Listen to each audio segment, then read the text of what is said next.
Okay. Hi, I'm Genshiro. I'm working in Riken, Kobe, Japan. Today I would like to introduce our new paper, a discrete neuronal circuit induces a hibernation-like state in rodents. I and my team is interested in understanding the physiology of hibernation, and we want to induce hibernation in humans in the future because we believe that it will be very beneficial in many aspects.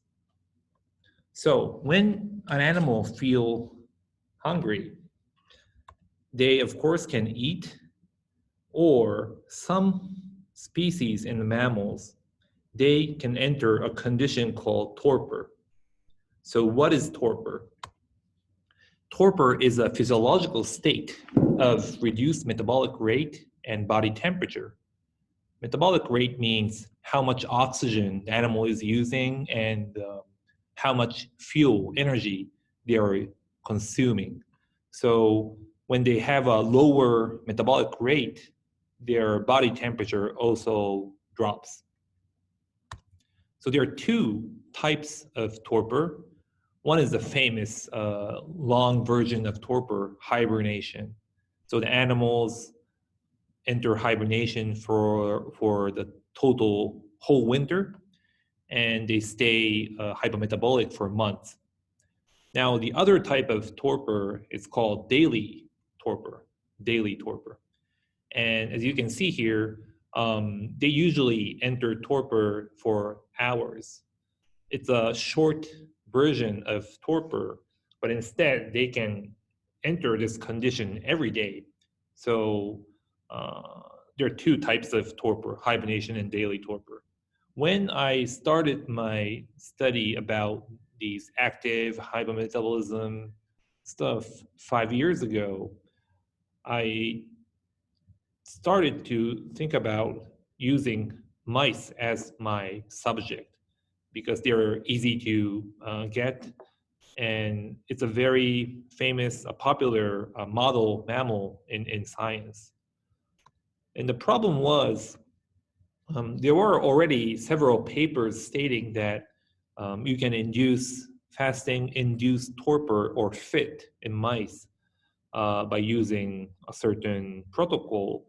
But each papers had a slightly different, not slightly, but very different methods to induce daily torpor. So I first tried to establish a stable method or a method to stably induce daily torpor in mice. And we used this black mice, the C57BL6J mice, which is a very popular mice in science. And we found that 24-hour fasting is sufficient or enough to induce daily torpor in these mice. So after 24-hour fasting, they enter torpor, and if I return food, they just come back.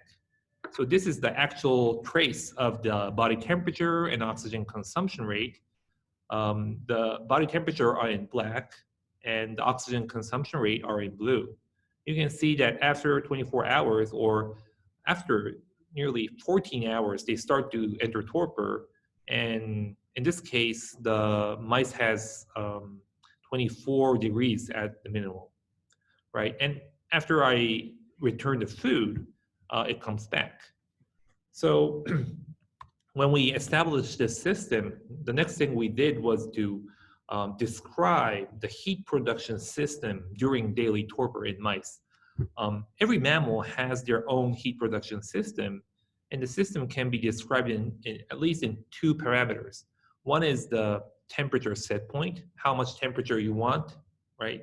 And usually in mammals, it's around 37 degrees. And the other is the heat production feedback gain. That is the power of how strong you want to get close to the set point temperature. So if you have a large feedback gain, you will strongly get close to the temperature set point. And it's very similar to a heating system during a winter in a cold room.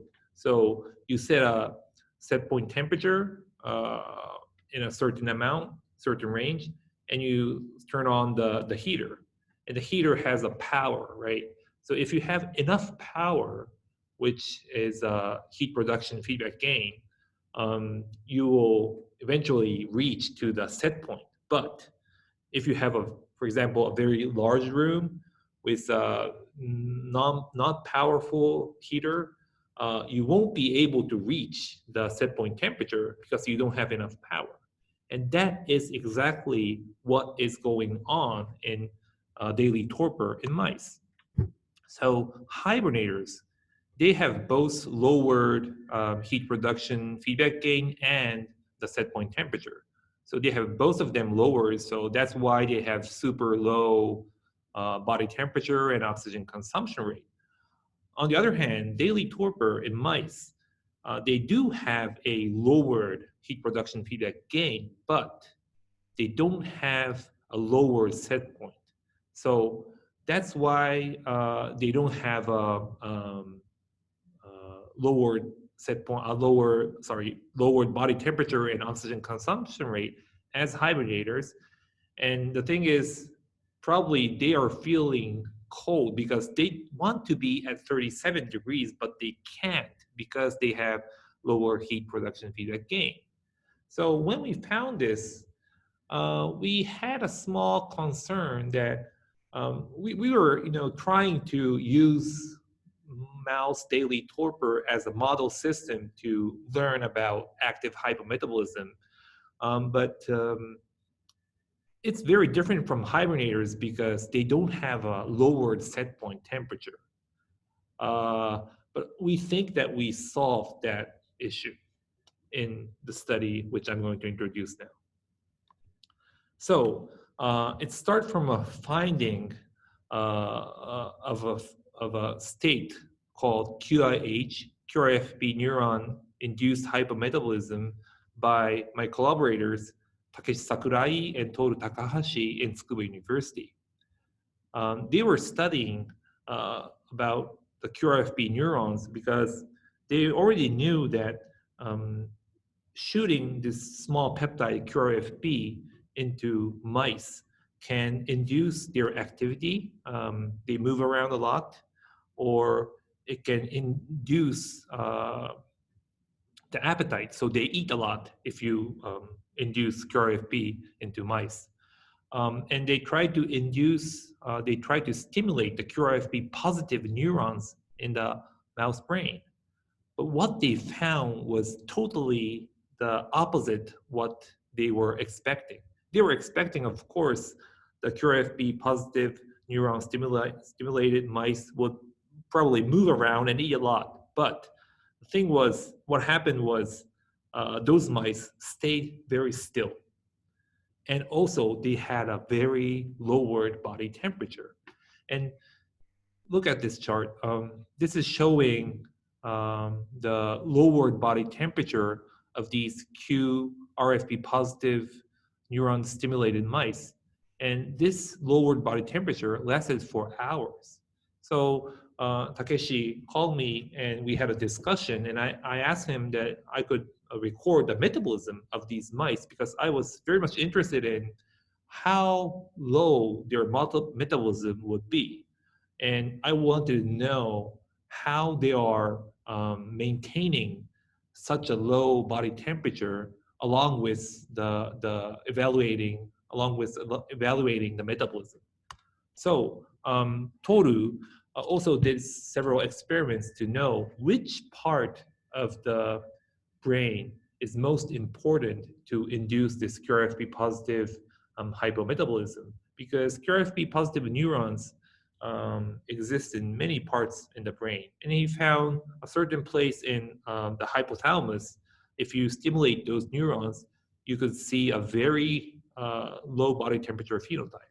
So we started to record the body temperature and the oxygen consumption rate, and we found that those mice show a super low body temperature and body metabolism for a long time, as long as 2 or 3 days. And this is very long because, as I showed you in several slides ago, fasting-induced torpor, the natural torpor for mice, they usually show several hours of hypometabolism. In QIH, they show more than 2 or 3 days, and that is so long. And the thing is, the hypometabolism was not the only thing going on in QIH. I want to show you a movie of the QIH. Um, First, we put the mice into a very comfortable condition for them. The ambient temperature is around 28 degrees, and the mice is happy. Um, he has a body temperature 37 degrees. So that's normal. And when we induce QIH by shooting some drug, he stretches. He's feeling hot. So his body temperature is now 30 degrees, but he's feeling hot. And what about what happens if we lower the ambient temperature to 20? He's still stretching. That means that he's still feeling hot. And look at the body temperature, it's 22. So it's following the ambient temperature. What happens if we reduce the ambient temperature much more? 12 degrees. Now he curled up. That means that he's feeling cold right now. And his body temperature is 21. That means that he's inducing heat to maintain that. What happens if we keep them in the ambient temperature 12 degrees? See, he looks so cold, it starts to shiver.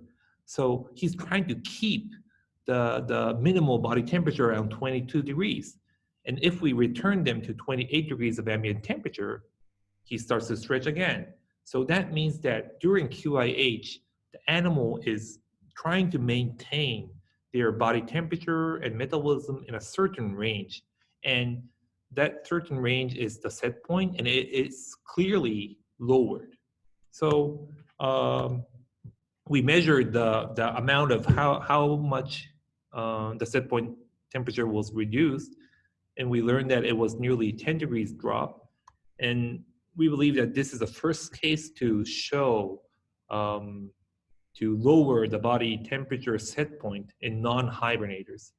And I think that we were able to induce a hibernation-like state in mice. So what would this finding benefit our society or human life? When we are healthy, okay, when we are healthy, the energy supply and energy demand is usually balanced. So that's why we are healthy. But when we become sick, usually the energy supply is damaged, and this energy budget is unbalanced. And that is what a sick condition is. So when we become sick, modern medicine tries to assist this lost energy supply. So for example, if we got a pneumonia and we don't have enough oxygen in our body, the doctor will give you oxygen, and that is assisting the energy supply. So modern medicine tries to assist the energy supply, and that means that the delay will be fatal to keep our body in health, right? So what about hibernators? They run out of food during winter. So that means that, in other words, they have lost their energy supply. But what they do when they lose their energy supply it's unbelievable. They just show a suppressed energy demand, and then they can balance their energy supply and energy demand again. And they stay the whole winter in that condition. And what if we could induce the same kind of condition in a human? If we could reduce energy demand in human, that would be a synthetic hibernation. And if we can do that, this will give us a lot of opportunity to make medicine safer. For example, when the patient is very sick and we are trying to transport them to the hospital, if we could reduce the energy demand of the patient, we could probably buy time for them. And then the survival rate will increase because of the synthetic hibernation. Or we could even maybe we could replace anesthesia because basically what the anesthesiologist is doing during anesthesia is trying to maintain the energy supply, which is suppressed by anesthesia. So if we could reduce energy demand of the patient directly, that could aid the current anesthesia. Or maybe we could even use this reduced energy demand for preserving tissues for transplanting or regenerative medicine. So there are a lot of applications which we can think of by using synthetic hibernation. Okay, so here's the summary. The QIH, the Q neurons induced hypometabolism, which we found this time, shows a long-lasting hypometabolic state similar to hibernation.